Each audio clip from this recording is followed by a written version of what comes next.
अस्सलामुअलैकुम जी। मैं हूं मोहम्मद अब्बास मुसाफिर और आप देख रहे हैं मेरा चैनल मुसाफिर आर्ट ट्रैवलर। आज मैं आया मट्टू भाई के। अच्छा, मैं सुनिया तुसी शेरो शायरी ना बड़ी मुहब्बत करते हो, आप भी कुछ शेर आखते हो, तो सानू भी सुनाओ। शेरो शायरी जी एक मैं अपना शादी से एक अपने रिश्तेदारों ने अच्छा उन्होंने बस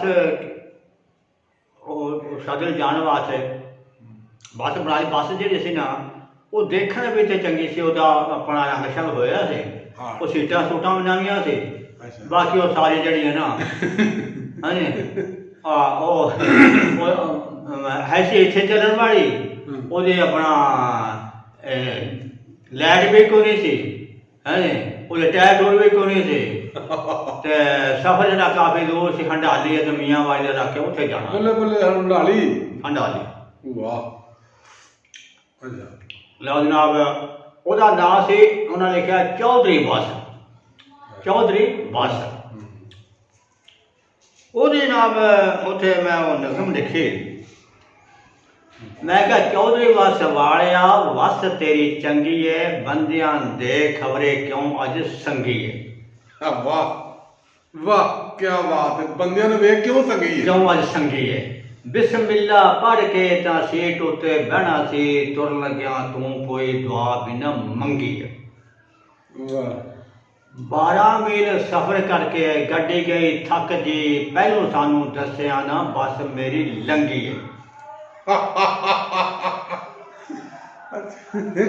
वो लगी ता छड़ पर अखों भी अन्नी है, ड्राइवर भी जापे दा फिमी है या भंगी है। वाह वाह क्या बात है जी, क्या बात है। उम्र दी वडेरी होई चिट्टा दा झाटा है, खजाब ला के सिरे दे फेरी हुई कंगी है। वाह क्या बात है। थोड़ा सफर किया अजे अगे पेंडा दूर है, वास्ताई टोरे दिती क्यों तंगी है।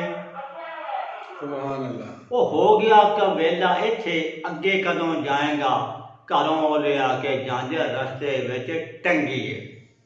वाह शेरे वाला कार उते बह के टुर गया है, अडोल नस गई कार बोली है न खंगी है। हवा नाल गल्लां करदी कार टुर गई है, कट गई बस मुझों ताश बदर गई है।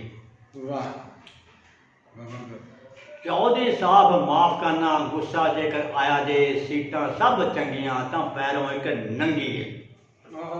पैर भी कोनी जानी कि या खूब खाके बोलना जबान कर बंद हुए, बस वालियां फड़ तेरी घुट देनी संगी। वाह वाह क्या बात क्या बात।